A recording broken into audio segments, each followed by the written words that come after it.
ప్రకాశం జిల్లా ఖమ్మం సర్కిల్ ఇన్స్పెక్టర్కు జర్నలిస్టులు వినతిపత్రం అందజేశారు. గురువారం ఉదయం విజయవాడలో సాక్షి ఎడిటర్ ఆర్ ధనుంజయ రెడ్డి నివాసం ఉంటున్న అపార్ట్మెంట్లో ఎటువంటి నోటీసులు ఇవ్వకుండా ఇంట్లోకి అక్రమంగా ప్రవేశించారు. ఇక సర్చ్ వారెంట్ అడిగినా చూపకుండా దురుసుగా ప్రవర్తించారు. ఇతర కేసుల్లో ముద్దాయిలు ఈ అపార్ట్మెంట్లో ఉన్నారంటూ ఈ ప్రాంతంలో చేస్తున్న తనిఖీలలో భాగంగా వచ్చామని పొంతనలేని సమాధానాలు చెప్పారు. దాదాపు గంటకు పైగా ఈ అపార్ట్మెంటులో భయానక వాతావరణం సృష్టించారు.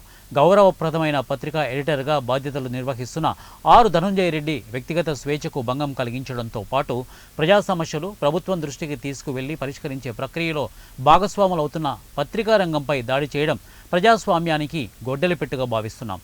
ప్రభుత్వం తీసుకునే ప్రజా వ్యతిరేక చర్యలను ఎవరూ ప్రశ్నించరాదనే నిరంకుశ ధోరణితో కుట్రపూరితంగా ఈ దాడిని చేయించారు. ఇది కేవలం సాక్షి ఎడిటర్పై మాత్రమే జరిగిన దాడి కాదు. భవిష్యత్తులో మొత్తం మీడియాపై ఇవే దాడులు, ఇవే ఆంక్షలు, ఇలాంటి బెదిరింపులు కొనసాగే పరిస్థితి ఉంది. ప్రజాస్వామ్యంలో 4వ స్తంభమైన మీడియా పరిరక్షణకు, పత్రికా స్వేచ్ఛకు రక్షణ కల్పించాలని వారు కోరారు.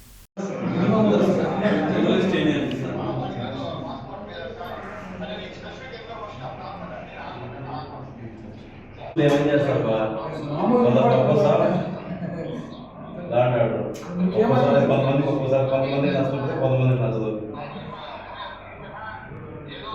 యుద్ధం చేస్తారట.